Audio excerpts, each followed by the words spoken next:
Um, Next caller, we're going to go to Alan's on Tottenham fan. What are you saying, Alan? Yeah, start with some positives. We won the game. Bentancur back-to-back goals in games, which is better for us.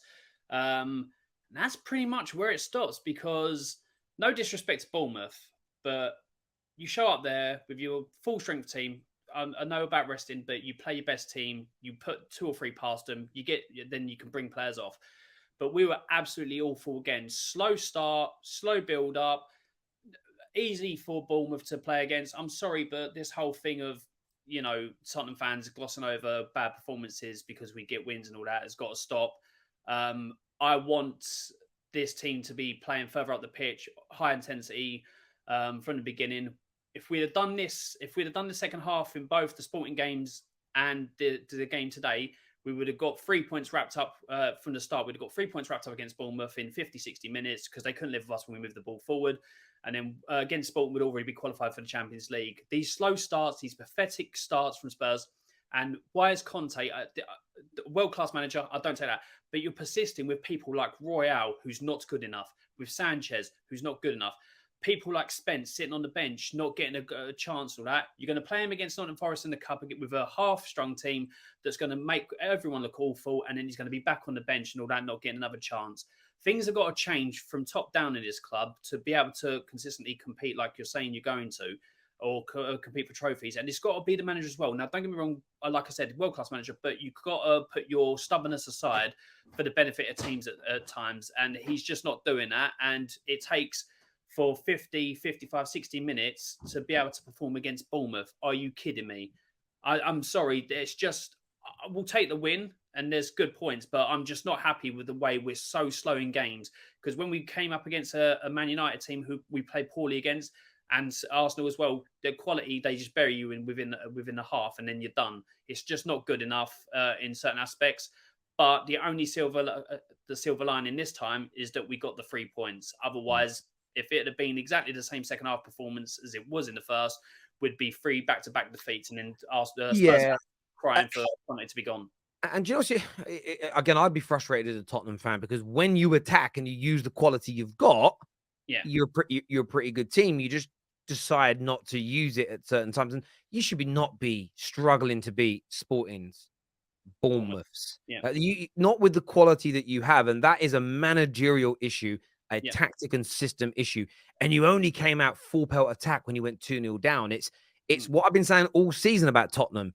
It's unsustainable football because even if you play Bournemouth 10 times on the bounce and they had a 2-0 lead after 50 minutes, you may only come back in half of them, even against Bournemouth. You're playing a better team today. It's like with Newcastle last week. They got a 2-goal lead and you could not break them down because they're a better team than Bournemouth. And I think that you're right to call that out. Obviously, good perseverance, great fight from your team to get themselves back into that position. You couldn't afford to lose 3 on the bounce, not with the pressure that's kind of mounting around your team and stuff like that. But you did get the win, a couple of points behind Arsenal. So positionally and points total, you're still in a very good place. No, don't get me wrong. Like I said, obviously still third in the table, so it looks good. But there are bigger issues. I saw a comment from Josh King Spurs. So I just thought I'd pay it like when our strongest team. I don't care. We got fourth, and then we built the players. We bought the players in, like spent over 100 million and all that to get a better squad because we were claiming we had a better squad. So that squad, no matter who you rotate, should be able to get jobs done like against Bournemouth easier than what we did and all that. I'm sorry, people saying that we're our strongest team. We got to stop getting away from weak excuses like that. If you're in the Premier League and you're playing a Premier League team and you're playing, your squad should be good enough to compete against teams smaller or just on the same level as you if you rotate a couple out. I'm sorry, you still had Son and Kane in there. Højbjerg, who's been our mainstay this season. You still got, obviously, Lloris had a shocker against Thingy, but he had a good game against Man United. You still got the wing backs that you persevere with in Sessegnon and Royale and all that. So you can't say it's a completely, a team that's nowhere near good enough. And weak excuses from Spurs fans is just starting to really wind me up because we're meant to have a decent squad now to compete on all fronts and all that, and we're still going to build towards that. So I'm sorry, I'm not having these weak excuses. People have got to be held accountable for when we play this bad because although we got the result this time, back-to-back defeats in the Premier League and not getting through in the Champions League until the last group game, if we get through at all, isn't good enough. I hear you on that. Alan, great call, my friend. Thanks for coming on and giving us your thoughts and your feelings. Thank you. We had another super chat here. Oh, sorry, we read that one out there. Next on the show, I'm going to young Daniel, the Spurs fan. Hopefully he's not screaming like a dinosaur today. What you saying, mate? Yeah, when we scored that goal, I was just there sitting there for the screen waiting for a VAR screen to come up for like a good 2 minutes until I was completely sure that it was going to be a goal, and then I celebrated. But yeah, I don't know what it is. I don't know why we have to wait till the 55th minutes until we play football. It is a mentality problem, because if it is a quality problem, you'd see on the pitch that the whole game would be poor. It's impossible at a team that, if they're crap, like everybody else is saying, which I think they're average, but not crap. If they're crap, they'd be crap the whole game. Why do they just become good players in the 55th minute? I don't understand that. And either way, the quality thing doesn't come into the argument, because I don't care if we put our academy. I don't care if we're resting for a Tuesday. Our team should be able to beat Bournemouth. There's no excuses for that. We should not be conceding goals to Bournemouth. No disrespect to Bournemouth, because they've been playing very well this season. But at the end of the day, we shouldn't have to wait till the 55th minute to see our team play football. That's just not how it should be. Listen, I completely agree with you. And I know there'll be some Tottenham fans that will say, oh, yeah, Terry only gets negative Spurs fans on the terrace. But I don't think you're being negative. I think you're being real, because that's the unsustainable part of how Tottenham have been this year. And, you know, with Newcastle improving, Man United improving, Chelsea are going through a bad patch, but I'm still sure they're gonna be strong as the season goes on. You want to see your team getting better over the course of the campaign. And if you were playing pretty much anybody outside the bottom 5 teams, you probably wouldn't have come back today, in my view, because they're just that little bit better. So you want more from them. But great character, great fighters have already kind of pointed out. I assume you're just going to put this all down to the system that you play, though, because as you've said, the players, when they turned it on, they turned it on. It can't just be is it the way they're being coached and trained, or do you think maybe it's not the system and it's just the players lack the winning mentality to have that attitude from the first whistle? Or do you think this is more a system issue that's just, you know, you conceded goals against a run of play today, so the system kind of fell apart a bit? What's your take? Yeah, I don't think the system is the issue, because last season we were playing with the same system and we didn't have these issues. Now we go into this season, and I think it has to do with the mentality of the players. The media and all the fans started saying that Tottenham could win a trophy this season. Tottenham could be good this season. The pressure mounted onto them, and they can't handle that. They don't have the winning mentality that Antonio Conte has. That's why I get so mad when people blame this on Antonio Conte's tactics. Antonio Conte doesn't have to prove his tactics to anybody. Let's be completely honest here. He's won trophies everywhere in Europe.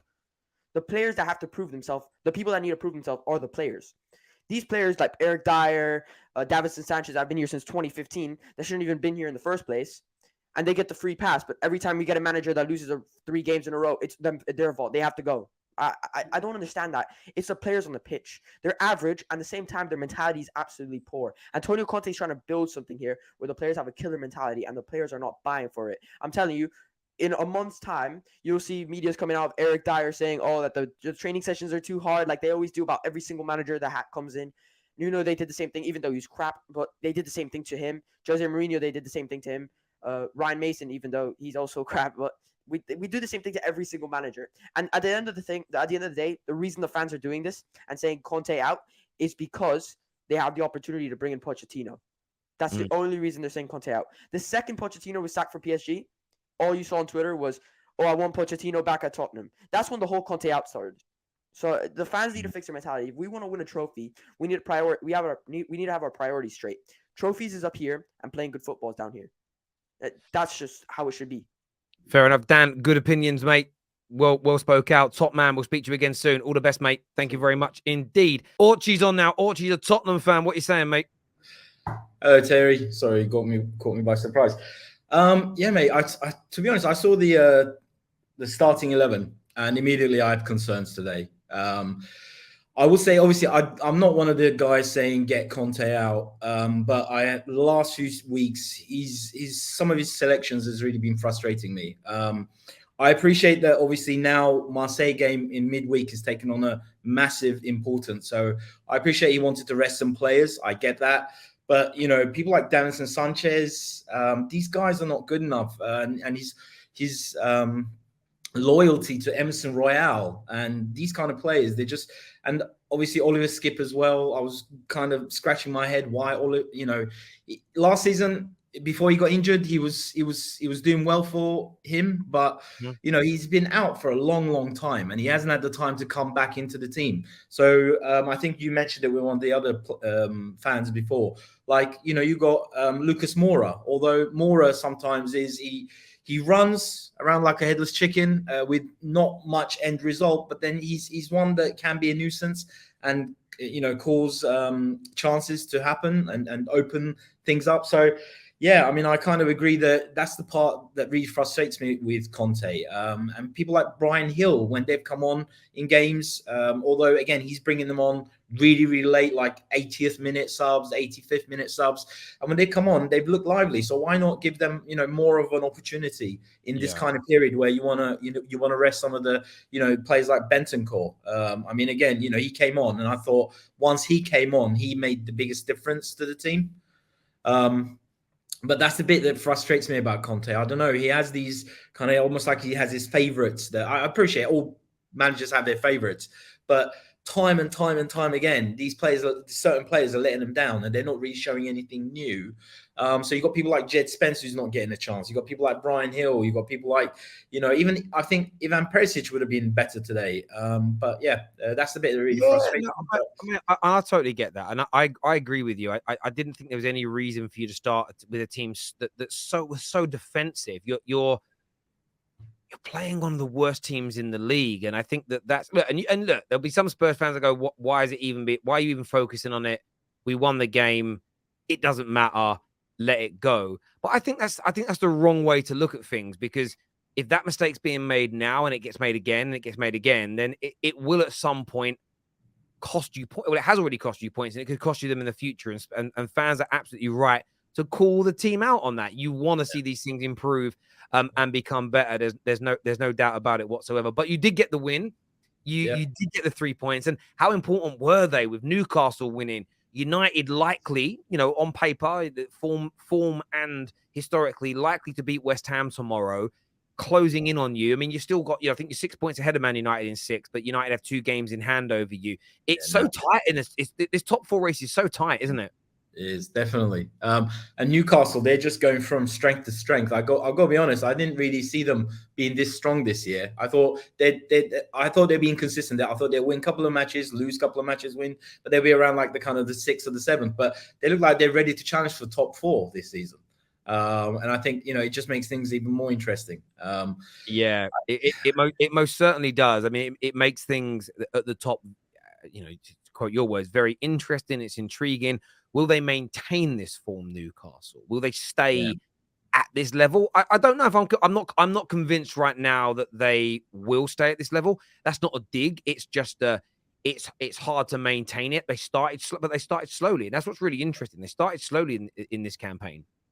And I remember when they, I remember listening to Talk Sport one day driving into London, and there was a Newcastle fan that came on who basically sort of said, like, we're playing really well, but we've got to start turning some of these performances into wins. Otherwise, we'll get left behind. And they did. And they have started to turn those performances into wins. And they're just looking really, really strong right now. And I feel like since the Man United, the last couple of games, they've really gone on to another level, with putting teams to bed and whatever else. So it's going to be an amazing top 4 run. And I think that although you'll want those performances to improve, when you get those 3 points, you can sit down tonight, with a pint of beer, a bit of food, watch match of the day, and enjoy it.